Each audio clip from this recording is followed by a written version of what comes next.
43, a gente está falando aqui justamente hoje, o dia marca a filiação do governador Eduardo Leite no PSD, né? E a gente vai avançar um pouquinho, vamos analisar um pouco isso tudo.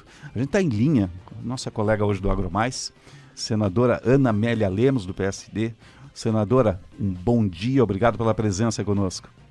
Bom dia, Alzira, bom dia aos nossos espectadores ou aos nossos ouvintes da Rádio Bandeirantes de Porto Alegre. Isso, saudade, obrigado por ter nos atendido aqui.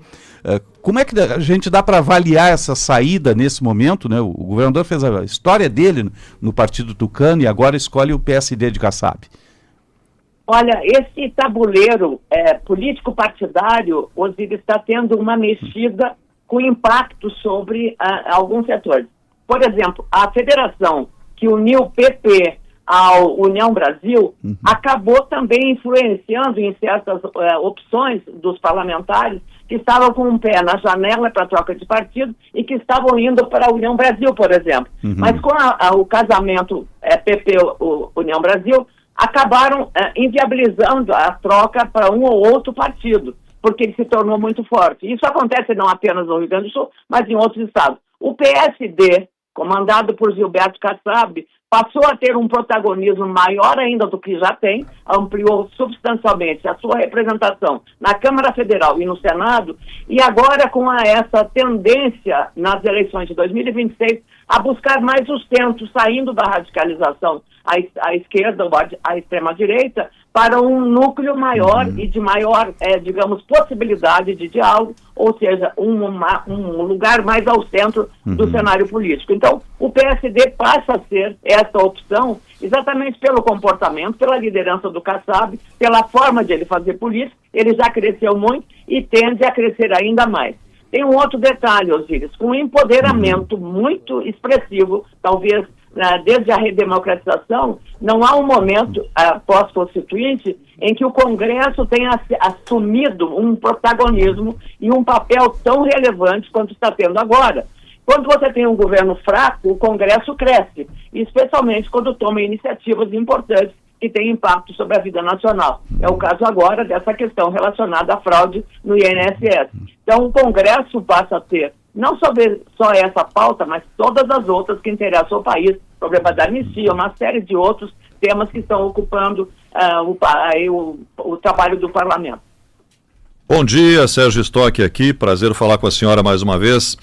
A senhora está no céu, galera. Tá bem. É colega. Que é isso, meu? Não, respeito. Lógica, mas tô na linha. Respeito à nossa senadora. Não, o Osiris foi meu pauteiro. Lá. E produtor, né? Produtor, pauteiro e produtor. Pauteiro, acho que era eu que dava, de vez em quando, dava uns pitacos aqui de Brasília, de madrugada, né, Osiris? Claro, os madrugadões a gente enfrentou junto também, não é? Vamos lá. Muito legal, Sérgio, exatamente, os dois, muito de madrugadinha, né? Exatamente. Por isso a gente tá aí, Deus nos ajude, e o Papa que chegou agora também nos dê inspiração, como deu o nosso Papa Francisco e o João Paulo II, que eu tive a honra de ter feito cobertura lá no funeral dele. Mas essas são essas as nossas vivências. Mas a política brasileira está nesse caminho, eu penso, numa busca de uma alternativa de centro exatamente para isso. A vinda do governador Eduardo Leite ao PSD eu diria assim, é um namoro que já começou lá em 2022, vocês lembram? Lembro, sim. Então isso foi uma continuidade. O diálogo foi mantido. Agora nessa semana agora houve um encontro lá, inclusive o Ratinho Júnior estava junto, num jantar lá em São Paulo, com o governador Eduardo Leite e com o governador Ratinho, que também será um personagem importante nesse processo. Não dá para descartar também o caso de São Paulo. Embora eu pense que o nosso governador Tarcísio Freitas tem um prestígio muito grande, mas como houve o episódio envolvendo o Jorge Dória,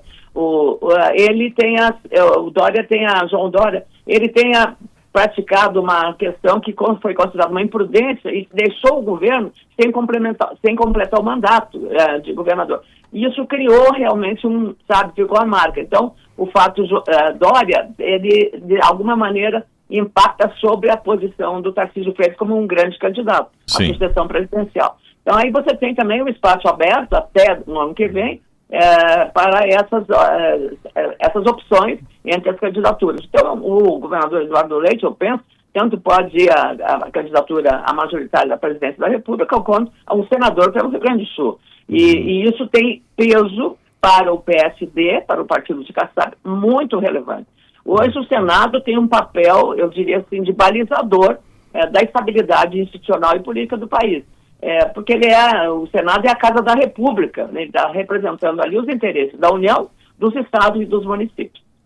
Sim, agora não seria mais interessante para Eduardo Leite, dada ao que ele já disse que quer ser uma alternativa à polarização, concorrer à presidência da República, mesmo que tenha menos chances de ser eleito, para ter a visibilidade nacional que é necessária para ele?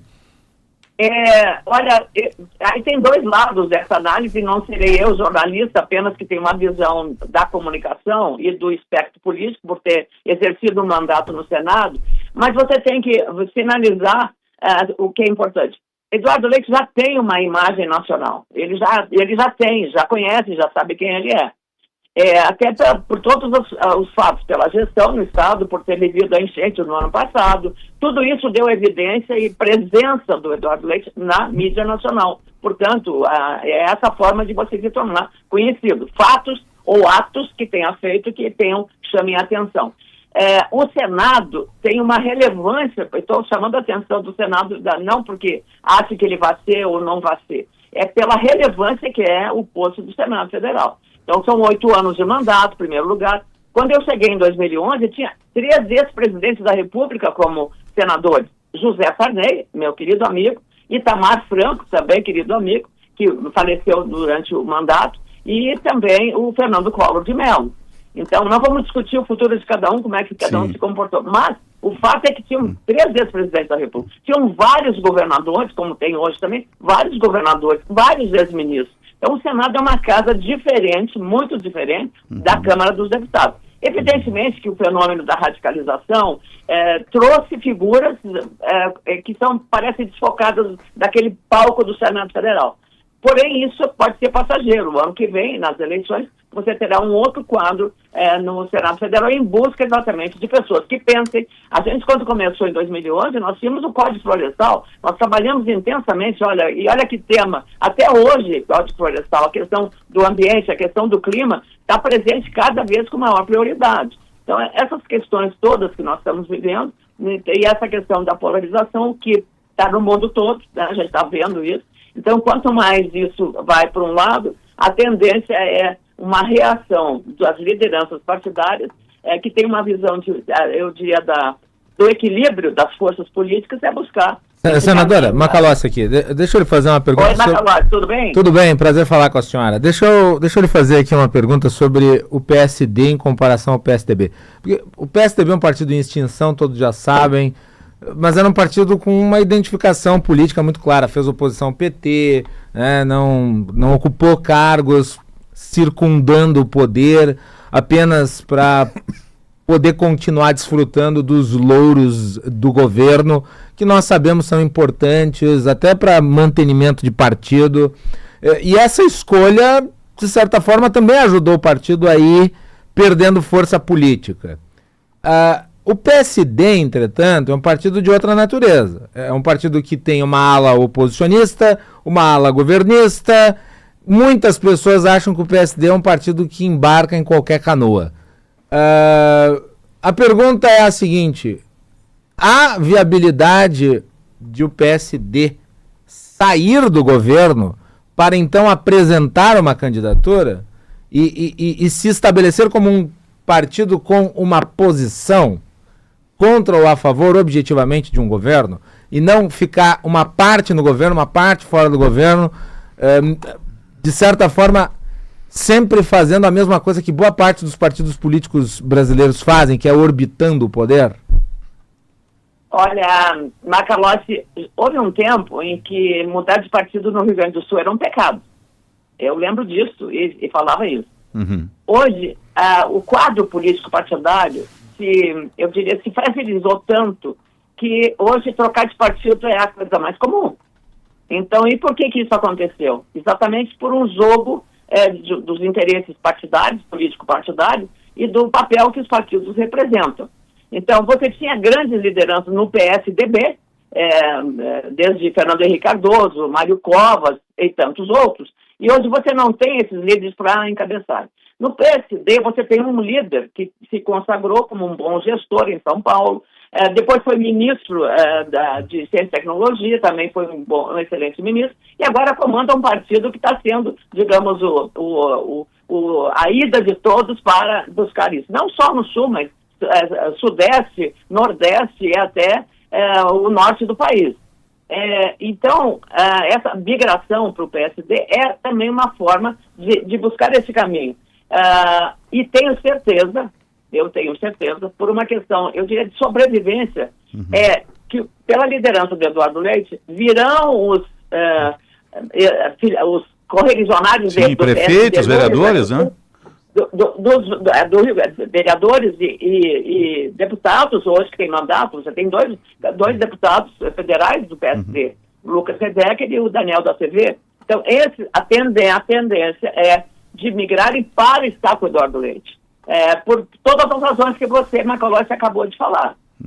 Então, essa migração vai acontecer de uma maneira, eu acho, expressiva no Estado. A senhora acha que o PSD vai se tornar mais oposicionista ao PT, portanto?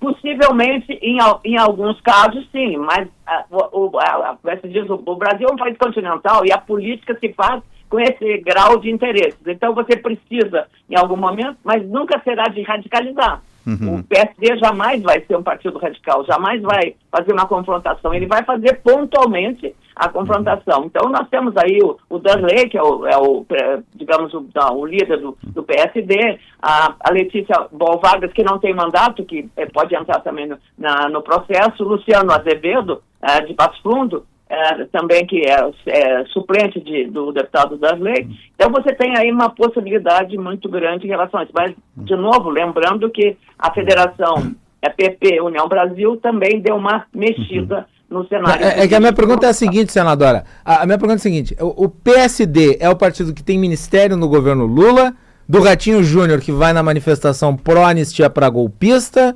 ou do centrista Eduardo Leite, que quer criar uma alternativa? Ou é dos três, todos ao mesmo tempo, para poder ficar em qualquer um dos três governos que eventualmente surjam?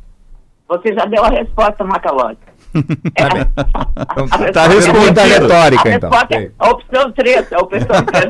Alternativa C. Já deu. Perguntou e já respondeu.